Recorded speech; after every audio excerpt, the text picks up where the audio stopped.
Welcome back, everyone. So if you look at the figures released by Amnesty International about the issues of killings in the country and how much of those killings have taken place considering what happened in 2017. Look at those figures there. Over 1,800 people murdered across 17 states in 2018 alone.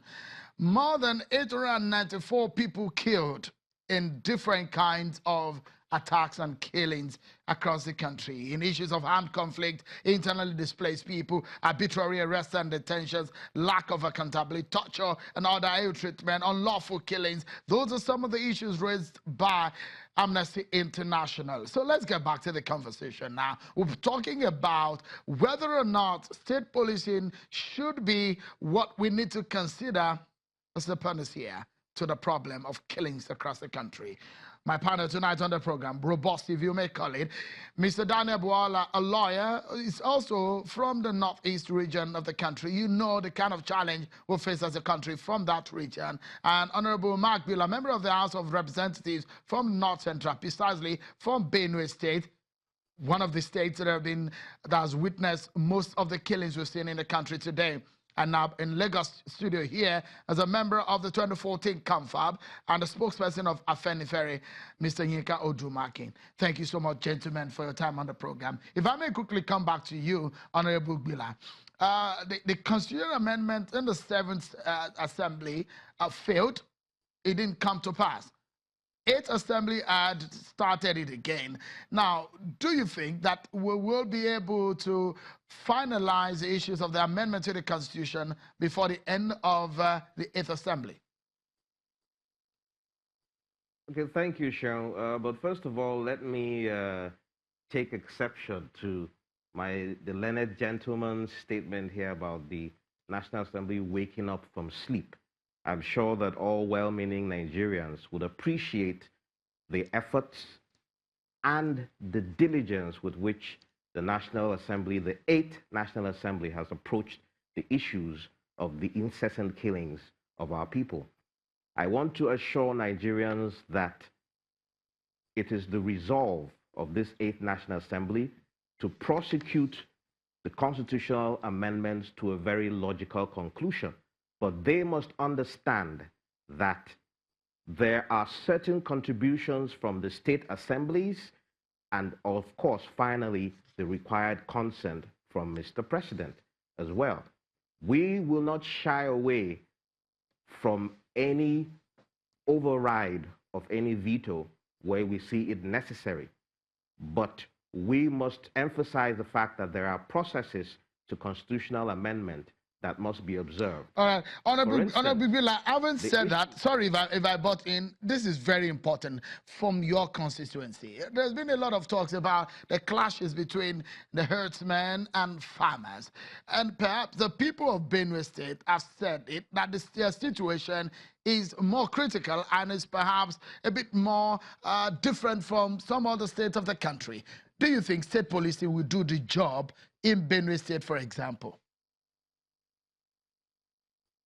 Yes, it will, because obviously, as someone who is touched personally by this wanton killing of people, I am one of the proponents for state police and will definitely be on the side of making sure the process is completed quickly. But yes, it is a solution for the people in Benue, because you can imagine a situation where a constitutionally enacted law of a House of Assembly, which they are empowered to do as enshrined in our Constitution, has been ignored by the law enforcement agents because the power for the enforcement is at the center. So this is part of what we as a people in Benue are suffering at the moment, where an enacted law, legitimately enacted one at that, is not being enforced by the law enforcement agents, because at the center, at the federal government, the authorities, the individuals in charge have not decided that they want to comply with that law. to the extent let's that a look at, serving sorry Minister of if I'm Defense button can again. request Let's for the look at, suspension. sorry, let's look at the other side of the law. And let me come to Mr. Bwala. As it stands right now, ranching, grazing, the grazing rules, and a whole lot of issues, state policing on one hand. If state policing is enforcing our laws, what about the laws that guarantees the freedom of the herdsmen and the rights of the farmers? Would that also be looked into, or you think that state policing will just solve the problem? Well, every freedom guaranteed by the Constitution comes with its own corresponding responsibility. And freedom to move with cattle is not absolute. Ranching is the best approach to it. A lot is entailed in ranching. In March, I was in South Dakota, where I saw ranching in its proper form. The president of Nigeria is a rancher. He has his cattle ranch. But it's a holistic conversation. And like the laws in Benue, one of the reasons why the law suffered implementation is because the law is largely deemed as not comprehensive. If you bring it, you rank it pari passu with the laws in Ekiti for anti-grazing. The one in Ekiti is more friendly than the one in Benue. But that's a discussion for another day.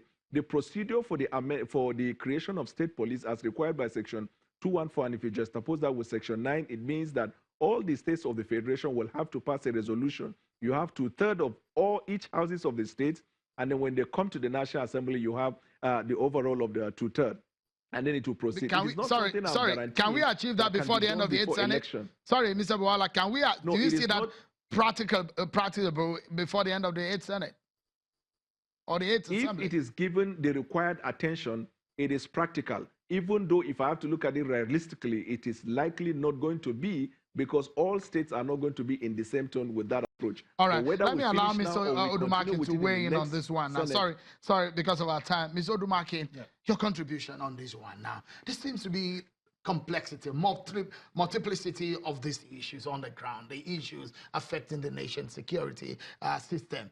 Before you, if there is one thing that the president must say, do we need an executive bill to be passed in the National Assembly on this one?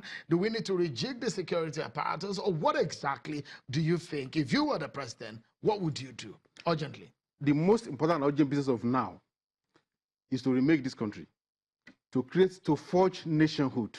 Look, we have seen 3 years now. What have we been talking about in the last 3 years?